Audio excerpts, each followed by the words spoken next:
Assalamualaikum warahmatullahi wabarakatuh. Hai semuanya. Kami dari kelompok 5 kelas 11 IPS 3. SMA Negeri 3 Cimahi. mata pelajaran geografi dengan guru kami yaitu Pak Iqbal Saiful Aziz. Kami akan membahas tentang kepadatan penduduk di daerah lingkungan sekitar narasumber. Disimak baik-baik ya teman-teman. Selamat menyaksikan. Selamat siang Ibu. Siang juga. Kami dari kelompok 5 ingin menyelesaikan tugas geografi yang diberikan oleh Pak Iqbal. Izin bertanya Bu, kalau Ibu namanya siapa, dari mana, dan tinggalnya di mana Bu? Ibu Igi Damayanti, asal apanya? Asal sekolah dari Sementara. ngajarnya, maksudnya ngajar di SMA Negeri 3 Cimahi. Ya. Terus apa lagi tadi yang ditanya? Rumahnya Bu? Rumahnya di Gang Warta. Gang Warta. B4. Iya. Izin bertanya Bu, kita mau wawancara Ibu tentang kependudukan di Cimahi ini Bu. Oke. Yang pertama, apakah Ibu merasa nyaman tinggal di lingkungan yang sekarang Ibu tempati? Ya, nyaman. Oh, nyaman ya. Oke, nyaman. Apa sih yang membuat nyaman itu Bu di sana tinggal di tempat Ibu? Nggak ada yang ganggu aja. Damai, tentram gitu ya. Tentram. Gitu ya. Apakah ada fasilitas kesehatan yang memadai di lingkungan Ibu? Ada, kebetulan sebelah rumah dokter. Ya. Oke. Dokter kebetulan ya Bu ya, dokter. Jadi gampang gitu kalau misalnya. Ya, kalau misalnya sakit, tinggal loncat. Tinggal loncat. Tinggal Bu, apakah banyak terjadi kejahatan yang bisa mengancam keselamatan anggota keluarga Ibu? Nggak ada sih. Ya, nggak ada gitu aja. Tapi pernah nggak sih Bu ada kejahatan itu di lingkungan Ibu di sekitar? Pernah ada pencurian motor gitu ya. Kalau kita terlena nggak cepet masukin tuh motor ke dalam rumah. Gitu. Tapi Ibu belum pernah kehilangan atau kena pencurian? Enggak. Terus apakah sering terjadi bencana alam di daerah tempat tinggal Ibu? Selama ini nggak ada. Masih aman-aman aja. Aman-aman aja karena kebetulan daerahnya tinggi ya. Jadi nggak kena banjir. Kalau gempa mah kan karena umum itu mah ya, pas ngerasain doang gitu kan ya. Pertanyaan selanjutnya Bu ya, menurut Ibu di daerah tersebut didominasi oleh penduduk usia produktif, anak-anak atau lansia Bu? Kayaknya campur deh. Rata-rata ya orang tua ya produktif ya anak-anak ada. Karena kan di lingkungan yang cukup padat ya. Gitu. Kalau misalnya Ibu tahu nggak sih Bu tempat di Cimahi ini yang penduduknya padat gitu Bu? Kayaknya Cimahi Selatan ya. Cimahi Selatan. Di daerah sana sih mah Cijerah ya. Cijerah. Cijerah. Kalau daerah Ibu termasuk padat nggak sih Bu penduduknya? Ya lumayan. Padat. Lumayan padat. Didominasinya sama Pendatang. Usia produktif atau Produktif. lebih banyak produktif? Iya. Menurut produktif. Oke. Kan tadi menurut Ibu tuh daerah Ibu tuh kumuh atau padat? Kumuh nggak Bu? Padat, enggak kumuh. Kalau yang kumuh yang belakangnya. Yang belakangnya berarti ada yang kumuh. Ada yang kumuh. Tapi kalau yang komplek Ibu enggak. Cuma rapat aja. Gitu. Oh, rapat aja gitu. Rapat maksudnya rumahnya udah penuh tapi bukan yang daerah selam, bukan daerah yang kumuh bukan gitu ya. Menurut Ibu, kenapa sih daerah tersebut bisa penduduknya padat gitu?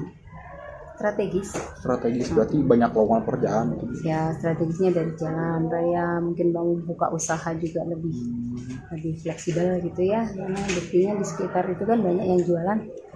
Jualan makanan kayaknya terutama. Banyak kan.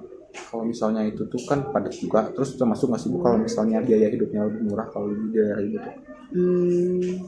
Sedang aja, murah juga enggak, mahal enggak gitu. Masih terjangkau lah. Ya. Menurut Ibu kondisi ekonomi yang dirasakan oleh daerah lingkungan Ibu itu gimana sih? Campur ya, ada yang di bawah, menengah, ada yang di atas gitu. Tapi kalau yang di atas mah nggak terlalu banyak juga, kebanyakan rata-rata ya.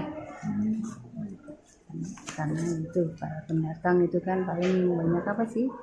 Yang jual sate ya gitu ya. Siapa lagi? Bakso gitu ya. Oh iya, betul. Banyak yang ini juga pendatang yang hanya ini untuk cari makan aja ya.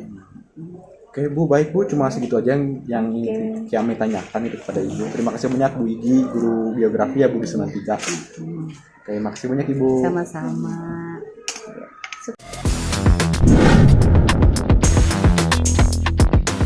Selamat siang Bu. Siap. Kami dari kelas 11 IPS 3 izin untuk wawancara tugas biografi yang diberikan oleh Faikbal. Sebelumnya Ibu namanya Ibu siapa Bu? Ibu Diani. Ibu Diani, tinggalnya daerah mana Bu? Daerah Bandung. Daerah Bandungnya daerah. Kopo. Ibu di sini ngajar jadi guru. Guru sosiologi kebetulan. Guru sosiologi. Kami izin wawancara ya Bu ya. Iya, silakan. Untuk pertanyaan yang pertama, ada nggak sih Bu di daerah Ibu itu daerah yang kumuh gitu, yang padat penduduknya gitu Bu? Yang padat penduduknya apa yang kumuh? Ya dulunya bisa kalau misalnya padat. Kalau yang kumuh menurut Ibu itu di daerah Ciroyom mungkin ya. Padat nggak sih Bu? Sepertinya iya padat. Dekat nggak sih dari daerah Ibu sama daerah Ciroyom ini? Dekat tapi nggak begitu dekat. Jarak yang lumayan, nggak dekat juga Bu. Iya, betul. Terus Bu, bagaimana sih Bu dampak yang dirasakan oleh masyarakat yang tinggal di daerah kumuh tersebut? Dampaknya pertama dari segi kesehatan ya. Kesehatannya tidak sebaik seperti kita yang tinggal di daerah yang layak pada umumnya, yang tidak padat penduduknya, yang sirkulasi oksigennya baik, terus tidak berdesak-desakan dan lain sebagainya. Yang kedua, dampaknya juga mungkin terjadi ketimpangan atau kesenjangan sosial, di mana adanya gap antara si kaya dan si miskin. Jadi itu tuh di sana tuh ada salah satu wilayah atau perumahan itu tuh yang memang bisa dibilang perumahan layak, perumahan mewah. Tapi ketika kita lihat di belakangnya itu ada perumahan yang bisa dibilang tidak layak. Kalau misalnya kita sebutkan nama daerahnya, ini kita bicara di luar Ciroyom itu ya. Sebetulnya ada perbedaan yang memang kentara sekali di daerah Cihampelas. Cihampelas tahu kan? Tahu. Identik dengan apa Cihampelas? Ciwol. Iya itu Ciwol. Daerah kota itu. Iya, daerah kota itu kan perumahannya juga gede-gede ya. Tapi ketika kita turun ke daerah Pasopati, itu tuh di bawahnya di daerah jembatan Pasopati itu banyak sekali bangunan-bangunan kumuh. Terus di belakang Cihampelas juga banyak sekali bangunan-bangunan kumuh yang tidak layak huni. Kan di situ tuh terjadi suatu kesenjangan atau ketimpangan sosial di mana terjadinya adanya gap antara si kaya dan si miskin. Adanya gap antara orang-orang yang berstatus sosial menengah ke atas dengan orang-orang yang memiliki status sosial menengah ke bawah. Gitu. Dampaknya ya itu adanya ketimpangan sosial. Dari segi pekerjaan pun mereka berbeda, pendidikan pun berbeda. Kalau misalnya Ibu pernah melihat nggak sih datang ke sana langsung ya? Pernah, kebetulan Ibu pernah penelitian juga mengenai ketimpangan sosial Daerah itu. Kalau Ibu perhatiin nggak sih daerah itu tuh airnya kayak gimana sih Bu, berwarna atau jernih atau bau gitu? Airnya Ibu nggak tahu sih. Jadi belum pernah lihat tuh ya. Kalau daerah tersebut sering terjadi kemacetan kendaraan nggak sih? Oh iya, sering terjadi kemacetan kendaraan karena itu tuh kan kita ada di bawah jembatan Pasopati ya. Di situ tuh sebetulnya tidak diperuntukkan sebagai suatu pemukiman warga, tapi mereka manfaatkan biar mereka bisa tidur, hanya dibentengi dengan bahan-bahan seadanya seperti kardus dan lain sebagainya. Nah, kenapa bisa terjadi kemacetan? Yang pertama, mereka pekerjaannya itu sebagai pengamen daerah situ, pemulung daerah situ. Jadi ketika misalnya dibilang terjadi kemacetan, mungkin bukan karena mereka juga, karena itu tidak berpengaruh terhadap jalan juga ya. Hanya saja mereka bekerja yang memanfaatkan lahan yang ada di situ. Gitu. Kalau penyebab dampak itu apa sih? Penyebabnya yang pertama dari mungkin faktor yang paling mendominasi itu mungkin keadaan lingkungan keluarga ya. Keadaan lingkungan mungkin. Yang pertama faktor ekonomi, Mungkin kamu sama kamu pacaran, kamu dulunya pengamen, dia dulunya pengamen, tiba-tiba pacaran, cinlok, beranak, sedangkan kamu umurnya masih segini, SD pun tidak lulus. Nah itu yang dijadikan faktor pendidikan, faktor ekonomi, faktor lingkungan gitu. Jadi ketika misalnya kamu ingin mengancam pendidikan yang tinggi pun, kamu ada nih kemauan kamu untuk mengancam pendidikan yang tinggi, tapi lingkungan kamu tidak mendukung. Misalnya teman-teman sebaya kamu tidak sekolah dan lain sebagainya, ya istilahnya mah kamu pasti terbawa oleh lingkungan di sini. Kalau misalnya daerahnya kan tadi sebelumnya padat ya Bu kata Ibu. Kalau misalnya ada pelayanan masyarakat kayak misalnya ambulans, pemadam kebakaran, itu mau mengakses kalau misalnya terjadi musibah gimana sih? Bisa nggak tahu nggak? Kalau terjadi musibah, nah itu tuh sebetulnya sudah pernah dikasih peringatan oleh pemerintah. Karena kan itu bukan daerah untuk pemukiman. Jadi ketika nanti terjadi apa-apa, ya itu di luar tanggung jawab pemerintah. Itu kan suka ada juga ya yang tinggal di pinggiran sungai gitu kan, yang mendirikan rumah sembarangan di pinggiran sungai.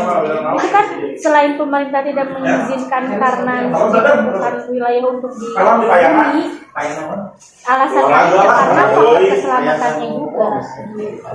Kebayang nggak kalau misalnya jembatannya roboh, mereka kan tinggalnya di bawah itu. Siapa yang akan mempertanggungjawabi si mereka ketika terjadi jembatan runtuh? Tapi kalau misalnya kejadian kayak musibah itu terus gimana sih? Itu Musibah gimana? misalnya kayak kebakaran gitu, apakah pernah ada kebakaran yang terjadi terus pemerintah gimana sih nanganinnya atau sebetulnya juga kebakarannya? Nggak tahu, kayaknya nggak pernah tuh terjadi. Setahu ibu ya di wilayah yang tadi ibu ceritakan. Setahu ibu belum. Misalnya terjadi nih, apakah banyak korban yang selamat? Sepertinya tidak, karena akses untuk kendaraan besar pun tidak bisa. Gitu ya, kebayang aja padat banget penduduk, mungkin hanya sebatas gang. Motor pun mungkin kalau jalan padat nggak bisa 2 motor.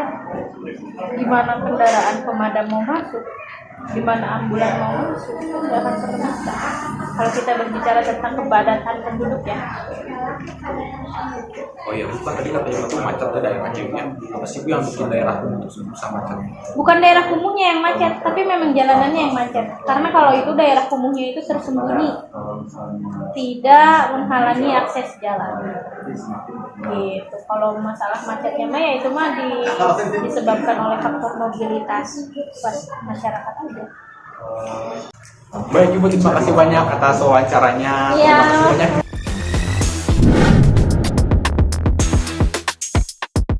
Selamat siang Pak. Siang. Kami dari kelompok 5 yang kelas 11 IPS 3 pelajari pelajaran biografi. Kami izin mewawancarai Bapak. Kalau boleh tahu nama Bapak siapa ya Pak? Nama saya Hadi. Oke. Jadi di Perpustakaan SMA 3 Cimahi. Oh, oke. Pak Hadi di Perpustakaan SMA 3 Cimahi. Bapak kalau boleh tahu domisilinya di mana ya Pak tinggalnya? Saya tinggalnya di daerah Kira di sini. Di mana Pak? Di Blok C. Blok C. Oh, Blok C itu tuh daerahnya Pak padat atau Daerahnya padat juga, cuman kan nggak terlalu padat juga sih. kumuh nggak sih Pak? Kalau di Blok C itu malah nggak kumuh. Kalau sebelahnya di atas itu ada lagi udah kumuh, tapi nggak, sekarang udah nggak kumuh lagi. Tapi ada nggak sih Pak di daerah Bapak itu daerah yang kumuh atau padat banget gitu? Kebetulan nggak ada sih untuk yang kumuh, cuman ya kalau yang itu kumuh kan daerah mana, daerah yang di atas Basikur ada makam di sana, ada juga, cuma nggak terlalu kumuh juga, belum ada baru juga rumahnya. Oh gitu. Tapi Pak, menurut Bapak kalau misalnya daerah itu tuh kumuh, tidak banyak penduduknya, itu tuh karena penyebabnya apa sih Pak? Atau karena kerjaannya yang... biasanya kan kalau penyebabnya itu dari faktor ekonomi, ya. Kebanyakan yang kumuh itu biasanya tuh dia tuh pemulung juga, ada pemulung juga, terus buruh harian juga, harian lepas juga, kebanyakan itu pemulung gitu. Terus ada yang apa sih, yang jaga kuburan gitu, kunciannya gitu, kayak gitu. Berarti karena ekonominya, mungkin karena pendidikannya juga ya Pak? Kalau pendidikan rata-rata yang itu biasanya rata-rata SD sampai SMP. Ada juga yang nggak sekolah juga ada. Tapi cuma kalau sekarang itu SD sama SMP. Rata-rata apa itu? Iya. Oke Pak. Terus Pak, apa sih solusi untuk menyelesaikan dampak negatif yang dirasakan oleh masyarakat yang tinggal di daerah kumuh tersebut sih Pak? Kalau dampak negatifnya tuh Ya. solusi. Solusi. Solusinya tuh kita mengadakan kayak apa sih, kalau di perpustakaannya kita Ya. ngadain taman bacaan TMB kan, taman bacaan masyarakat. Kenapa mengadakan taman bacaan masyarakat? Biar mereka itu tertarik tentang apa sih kegiatan-kegiatan kewirausahaan apa yang mereka inginkan gitu. Biasanya ya kalau menurut saya, kalau secara sosial mungkin ada penyuluhan dari pihak berwenang, misalkan dari kecamatan, kelurahan, dinas sosial biasanya. Tapi kalau ini kan kurang. Terus abang kalau ada tunjangan suka ada apa kartu KIP kayak gitu, Kartu apa Indonesia Pintar. Indonesia Pintar. Emang mereka berguna, tapi kan secara sehari-hari mereka tuh kurang menikmati lah. Kebanyakan kan kalau dana alokasi itu biasanya ada potongan biasanya dari Ya, apa yang ya. kayak gitu aja sih. Suntikan gitu. Iya, gitu. Jadi solusinya dari Bapak itu supaya pemerintah untuk bisa membantu untuk ini taman bacaan gitu ya. Iya, taman bacaan. Kalau taman bacaan otomatis kalau kita ada taman bacaan, mereka otomatis kan membaca, Ya. bisa membaca apa sih? Mendapatkan ilmu gitu. Tentang ilmu-ilmu yang bisa menghasilkan uang di berwirausaha, misalkan tanam cabai, terus bikin pupuk, Ya. hidroponik, gitu. Bisa kan kalau ada pemulung biasanya kan ada yang anorganik sama organik kan. Ya. Kita manfaatin yang non organik, yang organik yang bisa jadi pupuk juga menghasilkan. Terus kita kalau bisa di RT RW atau di desa itu ada bank sampah juga. Jadi untuk meningkatkan juga sih mereka kayak gitu biasanya. Pengennya gitu. Kalau sementara kan di sini kebanyakan nggak ada ya bang, sampah dulu ada, tapi sekarang udah nggak ada. Iya. Gitu. Kalau di sekolah SMA 3 emang dulu ada, tapi sekarang nggak ada lagi. Gitu. Oke Pak. Kalau misalnya Bapak tuh pernah kesana nggak sih Pak untuk survei untuk lihat-lihat gitu? Di mana? Di daerah yang kumuh tersebut gitu Pak. Kebetulan dulu saya suka main sih, suka main, yang banyak taman juga. Dan ternyata, aduh kasihan sekali ini gitu. Cuman kalau kita kan bantunya gimana sih gitu kan. Emang solusinya tuh kita ada TMB, penyuluhan, terus bikin kewirausahaan masyarakat. Apa sih dari penyuluhan itu? Buat penyuluhan kewirausahaan apa aja sih yang mereka minati? Nah, gitu Pak. Kan itu daerahnya padat ya Pak. Kalau keadaan airnya gimana sih Pak? Apakah berbau? Kalau daerah sini biasanya jernih sih. Beda kalau daerah sini udah pada baros bau juga. Iya, ada baros sama itu yang daerah-daerah ini sudah pada kuning. Kalau di sini alhamdulillah daerah pegunungan itu biasanya masih bagus. Berarti daerah sini tuh daerahnya tuh kan dekat pegunungan jadi masih bagus gitu airnya. Masih bagus, cuman kan untuk kedalaman airnya itu lumayan agak dalam juga. Kalau misalnya ini Pak jalannya gimana Pak? Bisa ajak sama Pak yang masyarakat? Kalau jalan sekarang alhamdulillah pemerintah daerah udah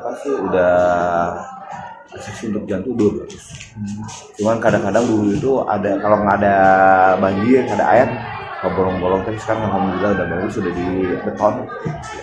Kalau misalnya terjadi musibah nih Pak, kebakaran atau orang yang meninggal, itu harus ambulans sama pemadam kebakaran terus masuk ya Pak. Nah. Itu bisa nggak sih Pak? Bisa, kebetulan biasa kemarin juga supaya pernah ada. Kemarin itu ada di daerah 10 Ya. yang kebakaran itu masuk. Bisa. Jadi di jalan dia masuk dikit, cuman kan di jalan itu agak jauh juga, cuman dibantu sama masyarakat sih. Bisa.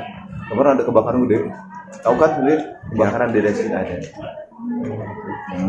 Kalau misalnya kemacetan terjadi nggak sih Pak? Kalau kemacetan itu tiap hari, Tiap hari. tiap pagi. Itu pagi. biasanya jam 6:30, jam 6:30 dari jam 6.15 sampai jam 7. Biasanya kemacetan itu dari SMP 10 atau di Cibaligo, SMP 10 biasanya macet. Terus kan pada banyak anak-anak yang pada sekolah, dari Blok C sini juga macet juga.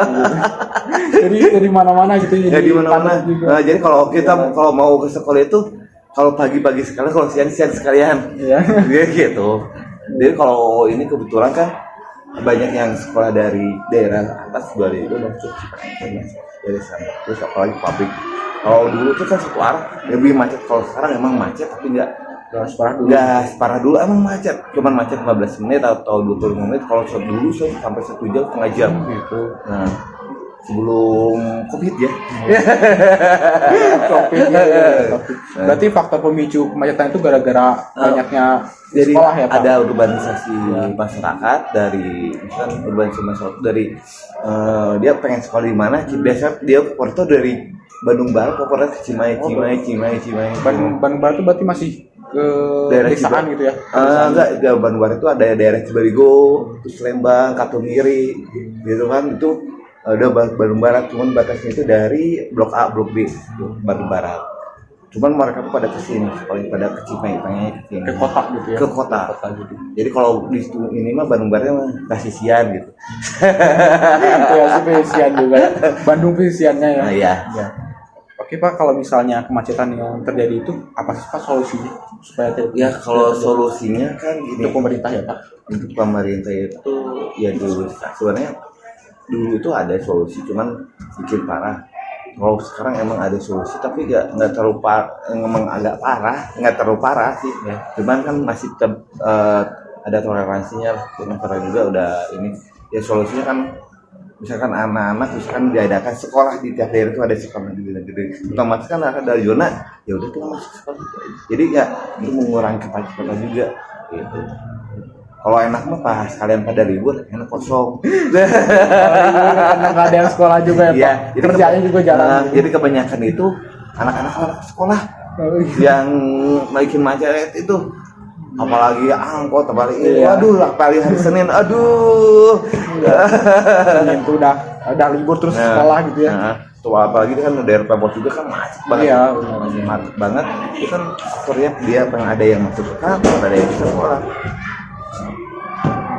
Jadi kalau ininya mah pasti macet. Kalau solusi emang nggak terlalu ada solusi, teman sekarang ini udah mulai ada solusinya, jadi nggak terlalu ini. Alhamdulillah. Oke Bapak, terima kasih banyak atas waktu luangnya. Dan Oke. segitu saja yang bisa kami tanyakan kepada Bapak, dan terima kasih sudah membantu tugas kami. Oke, Dan siap. terima kasih banyak Bapak Hadi, Pustakaan SMA Negeri 3 Cimahi. Oke, siap. Terima kasih Pak. Yuk, enggak.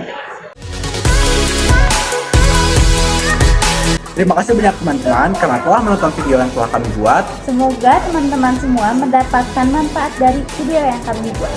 Jangan lupa like, comment, And share. yeay, bye-bye semuanya.